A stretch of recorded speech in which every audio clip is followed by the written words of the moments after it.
दोस्तों इस वीडियो में देख सकते हो आज मैं आप लोगों को एक अनोखा जबरदस्त दिव्य पावरफुल चमत्कारी औषधि बता रहा हूँ। इस वनस्पति को पहचान के जिसने भी इसका गुण धर्म जान लिया उसका मानो जिंदगी बदल गया। इसलिए बच्चे से लेके बूढ़े चाहे स्त्री हो या पुरुष हो हर किसी को इसके बारे में जानना मेरे ख्याल से बहुत जरूरी है। अगर वो जान जाएगा तो सच में उसका इतना फायदा होने वाला है हर उम्र में कि जानने के बाद वो खुद कहेगा कि अरे काश पहले पता होता तो शायद मैं इसे पहले से अपना के रख लेता। कई लोग जानने की इच्छुक होंगे सबसे पहले कि आखिर ये ऐसा क्या काम करता है कि हर किसी को जानना चाहिए। तो मैं आपको सबसे पहले बताना चाहता हूँ कि अगर आप में से किसी को भी ज्वर होता है, बुखार होता है, फीवर होता है तो उसे जानने की आवश्यकता है। खून में अगर किसी की खराबी आती है तो उसे इस पौधे के बारे में जानना बहुत जरूरी है। अगर कुष्ठ रोग होता है किसी को यदि है या फिर हो जाता है तो उसे जानना जरूरी है।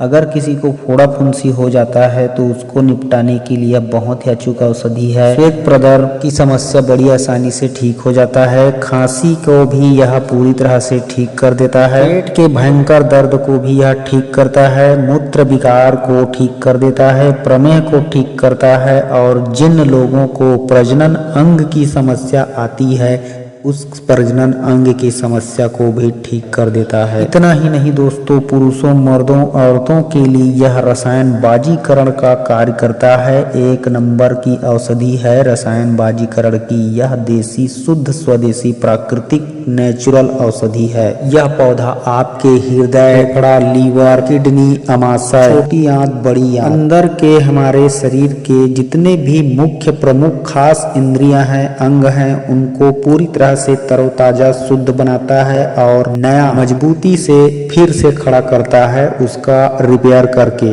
इसलिए मैं कहता हूँ कि इस पौधे के बारे में मेरे ख्याल से हर किसी को जानना बहुत जरूरी है। आजकल दुनिया में जानते हो आप लोग सभी लोग संसार में क्या चल रहा है, लूटपाट मचा हुआ है। डॉक्टरों के पास लोग अंधाधुंध जा रहे हैं, सभी लोग अंधे हो चुके हैं, अंग्रेजी दवा के पीछे पागल हो चुके हैं। तो जाएंगे नहीं तो क्या करेंगे। अपना जो मुख्य इलाज का केंद्र है नेचुरल इलाज, इनको लोग अपनाने से कतराते हैं, इन पे भरोसा नहीं करते हैं। दरअसल अंग्रेजी दवा की इतनी एड मार्केटिंग होता है, विज्ञापन बाजार चलता है उसी की वजह से। अब हमारे आसपास की एक कुछ दिन पहले की तत्काल की बात बताता हूँ। वैसे तो इस तरह का घटना हर रोज होता रहता है कहीं न कहीं, और डॉक्टर लोग अंग्रेजी दवा खिला करके उनके पैसे भी लूटते हैं और शरीर को भी कमजोर करते रहते हैं। तो क्या हुआ, एक बार हमारे गांव के एक महिला को अचानक पेट दर्द हुआ। अचानक कहने का मतलब ऐसे ही चलता फिरता, मतलब कुछ भी नहीं हो रहा था, अचानक से पेट में दर्द होने लगा।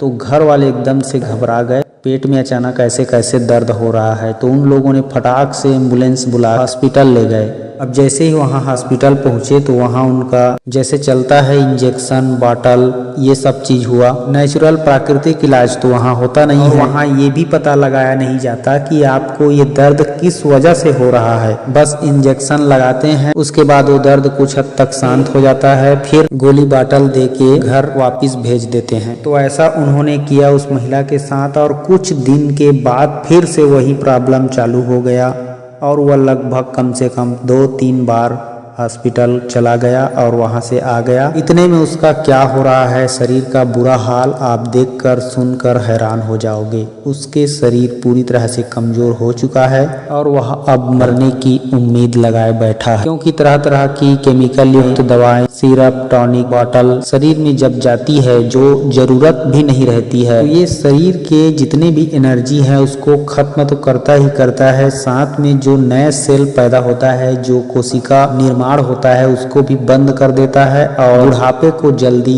बढ़ावा देने लगता है। अंग्रेजी दवा का मुख्य कार्य यही है कि अपनी 100 वर्ष की आयु को घटा करके कम करके आपको उस दर्द से, उस तकलीफ, उस समस्या से मुक्ति दिलाएगा कुछ दिनों, महीनों, सालों के लिए। अब उस महिला ने जब थक हार के परेशान हो गई और पैसे भी खत्म हो गई तो उसे ख्याल आया कि आयुर्वेद में जाना चाहिए, आयुर्वेद की शरण अपना करके देखना चाहिए, मरता क्या ना करता। मतलब उसको विश्वास नहीं था, फिर भी थक हार के व्यक्ति आता है आयुर्वेद के पास, प्राकृतिक चिकित्सा के पास, जड़ी बूटियों के पास, यानी सही जगह, जिसको अगर शुरुआत होने से पहले अगर आदमी समझ ले, अपना ले तो जीवन भर उसको कोई समस्या आएगा ही नहीं। खैर, आयुर्वेद में जो वैद्य लोग होते हैं, आयुर्वेदाचार्य लोग होते हैं, वे लोग कहते हैं कि चलो ठीक है, देर आए दुरुस्त आए, सुबह का भूला शाम को लौट आए, तो उसको गलती नहीं कहते या फिर उसको माफ किया जा सकता है। ऐसा प्रेम से सांत्वना देके उसके मनोबल बढ़ा देते हैं। और यही अंतर होता है एक एलोपैथी डॉक्टर में और आयुर्वेदाचार्य वैद्य में। वैद्य आपकी हिम्मत बढ़ाएगा, हौसला बढ़ाएगा, मन में खुशियां फैलाएगा, और डॉक्टर आपको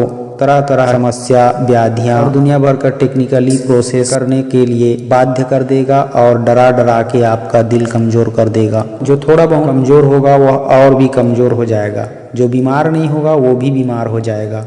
ऐसा है आजकल का हाल, आप सभी लोग जानते हैं, मुझे बयां करने की ज़रूरत नहीं है। खैर, मुझे ज़्यादा इस वीडियो को लंबा खींचना नहीं चाहिए, आप भी परेशान हो रहे होंगे क्या बकवास किए जा रहा है। तो मैं चलिए मुद्दे पे आता हूँ और आपको बताता हूँ सच्ची बात। जब उस महिला ने आयुर्वेद अपनाया तो जितना वह अस्पताल में खर्च कर चुका था उसका 1% भी नहीं लगा होगा, उतने में वह ठीक हो गया। मतलब मान लो 5,000 उसने अस्पताल में खर्च किया, उसको लगभग 1,000 रुपए आयुर्वेद में लगाना पड़ा होगा, उतने में वह ठीक हो गया। यह मेरा आंखों देखा हाल है। हालांकि मैं इलाज नहीं करता हूं, लेकिन लोगों को एक सही दिशा, सही रास्ता बताने का काम जरूर करता हूं कि आप यहाँ चले जाइए, वहाँ चले जाइए, आप वहाँ ठीक हो सकती हैं अच्छे से और एक ही बार में हो सकती है करके मैं सही रास्ता जरूर बता देता हूँ। तो लोग मुझे जानते हैं आसपास के, तो मुझसे पूछते हैं तो मैं उनको लेकर भी चले जाता हूँ कभी कभी। तो बस ऐसा ही किया था उस महिला के साथ। और वहाँ गए तो मैं देखता हूँ कि वहाँ उनको औषधि क्या दिया जा रहा है। यही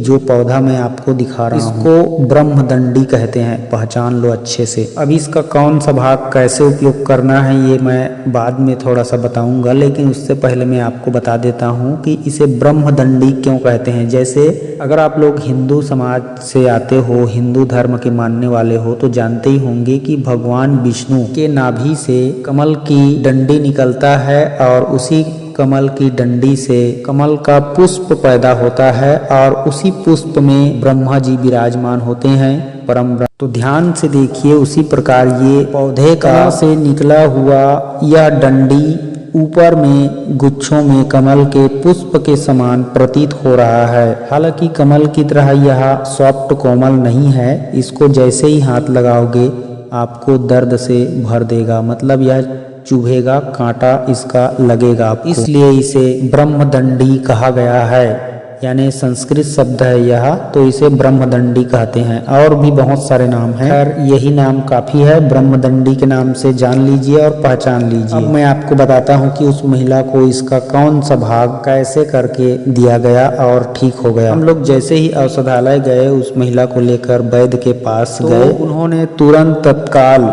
यह ब्रह्मदंडी को खोदने के लिए बोला। अच्छा से उसका पहले वैद्य जी थोड़ा सा जल छिड़क के इधर उधर अगरबत्ती जला के पूजा पाठ किया, फिर उसको खुदाई करने के लिए बोला। तो वैसे ही किए सभी लोग और खोद करके वैद्य जी को दिए। तो वैद्य जी ने इसकी जड़ को तुरंत छोटे छोटे काट करके उसका पेस्ट तैयार किया और 1-2 चम्मच उसका पेस्ट बना करके उसको तुरंत तत्काल देसी घी के साथ सेवन कराया। तो सच में दोस्तों आप यकीन नहीं करोगे, 5 मिनट चमत्कार हो गया, पेट दर्द पूरी तरह से समाप्त हो गया। जब उस महिला का पेट दर्द उठता था तो छटपटाती थी, चिल्लाती थी और तड़पती थी एक प्रकार से, लेकिन घी के साथ इसकी जड़ को जब पिलाया तो फौरन 5 मिनट में आराम हो गया। और उस महिला को खाने पीने का तरीका भी बता दिया कि बाहर की चीजें मत खाना, तली भुनी चीजें मत खाना, सुबह फल खाना और सलाद भी खाना और सात्विक भोजन करना, बस इतना नियम बता दिया। इतने में वह महिला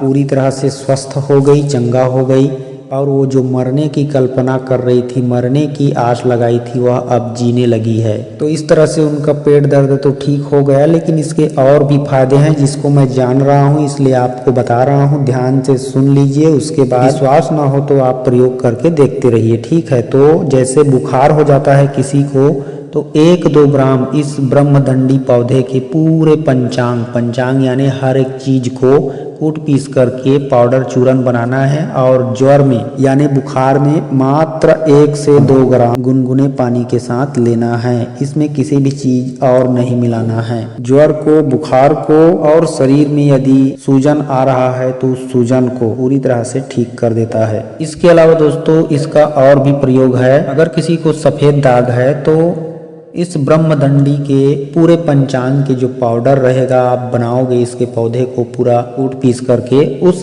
पाउडर में 7 काली मिर्च मिला करके और उसको पीस लेना, और उसको चने का जो बेसन होता है उस बेसन में मिला करके रोटी बना के आपको खाना है। जब ऐसा रोटी बना के खाओगे तो आपका कुष्ठ रोग भी ठीक हो जाएगा कुछ ही दिनों में। अगर बाहरी त्वचा में कहीं सूजन है, दर्द है, तो बस इसके पंचांग का पाउडर पानी में मिला के पेस्ट बना के वहाँ पे लेप कर दो, वह सूजन मिट जाता है। अगर किसी को भयंकर खांसी की समस्या है, खांसते खांसते किसी का लाल पीला हो जाता है, तो ऐसे खतरनाक खांसी को भी यह तत्काल कंट्रोल करता है। ब्रह्मदंडी का पाउडर सिर्फ 1-2 ग्राम आपको शहद के साथ मिला करके चाटना है, बस कैसा भी खांसी हो खत्म हो जाएगा। और इसके अलावा अगर किसी के पेशाब में खून जा रहा हो तो इसको भी यह पूरी तरह से ठीक कर देता है। कई लोग तो देख करके घबरा जाते हैं कि अरे मेरा पेशाब में खून चला गया, अब मेरा क्या होगा, मैं तो मर जाऊंगा, या फिर मुझे ऐसा हो जाएगा वैसा हो जाएगा। तो डरने वाली कोई भी बात नहीं है। पेशाब में खून क्यों जाता है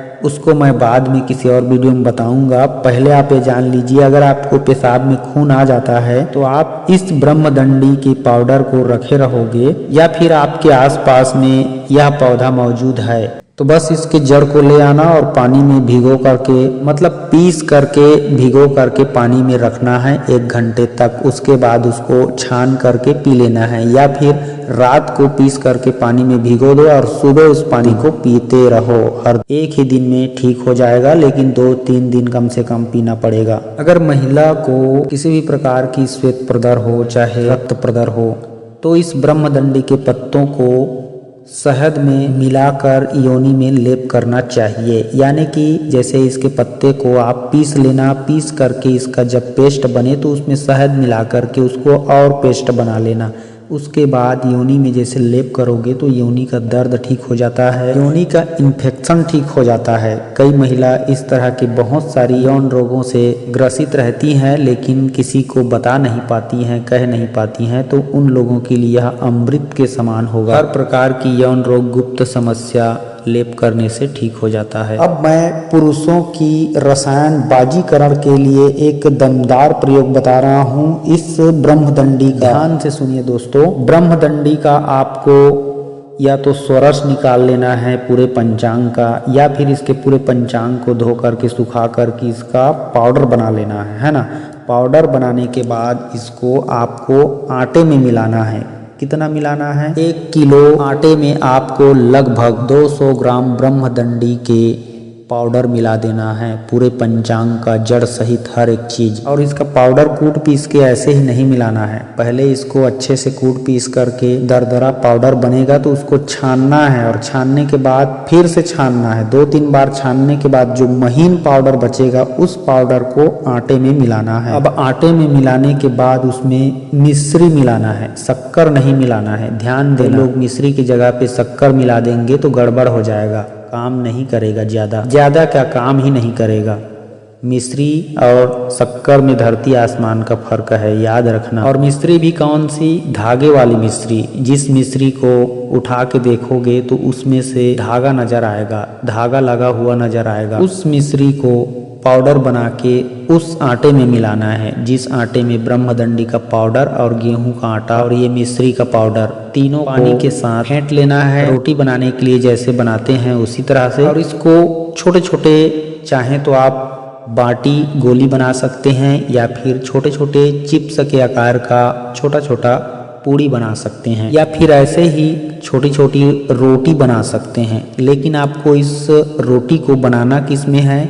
शुद्ध देसी गाय का घी में। गाय का देसी ओरिजिनल घी में अगर इसको बनाओगे और प्रतिदिन 1 से 2 रोटी या 1 से 2 बाटी गोली खाओगे खाना खाने के आधा घंटे 1 घंटे बाद, तो यह हर प्रकार की पुरुषों की कमजोरी को खत्म कर देता है। रसायन बाजीकरण का अचूक फार्मूला बन जाता है और सबसे सरल और अधिक पावरफुल शक्तिशाली फार्मूला बन जाता है। जिसने भी आज तक खाया है 4 को हराया है। और खर्चा कितना आया आप सोच सकते हो। जितना मैं सामग्री बताया उतना आप कर सकते हो कि नहीं कर सकते हो अपने खुद की शरीर के लिए, खुद की जिंदगी के लिए। तो यही ब्रह्मदंडी का चमत्कार होगा, यही आपको हमेशा खुश कर देगा। तो इस ब्रह्मदंडी के बारे में मेरे ख्याल से मैंने लगभग सभी जानकारी बता दी है, और भी है, लेकिन फिलहाल वीडियो लंबा हो रहा है, आप भी बोर हो गए हो। मैं किसी और वीडियो में और भी अच्छी जानकारी हमेशा बताता रहूंगा।